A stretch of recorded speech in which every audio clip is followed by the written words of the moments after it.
الفيلم بتاع السمك البحري واحسن من المزارع وازاي تفرق بينهم وتخش المطعم ازاي تعرف ده من ده، وكل دي اشتغالات، كل دي اشتغالات والله. كلها اشتغالات. 99% من المطاعم لو هيدي سعادتك بوري او هيديك بلطي فهو 99% مزارع. بالمناسبه الاكثر اهميه ان احنا نقول للناس اللي بيسمعونا انه انا بقول له 99% مزارع، انا بقول له 99% انه حلو.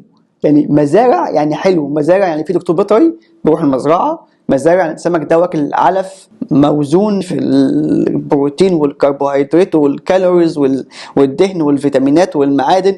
يعني انا بقول له مزارع، بقول له دي حاجه حلوه. يعني المفروض العكس اللي يحصل، المفروض صاحب المطعم هو اللي يقول بقى للدكتور عمرو، دكتور عمرو السمك ده سمك مزارع، مش يقول له دكتور عمرو يا جايب السمك ده سمك بحري. يعني هي الكلمه التسويقيه اللي الناس بتستخدمها غلط، المفروض نعكسها.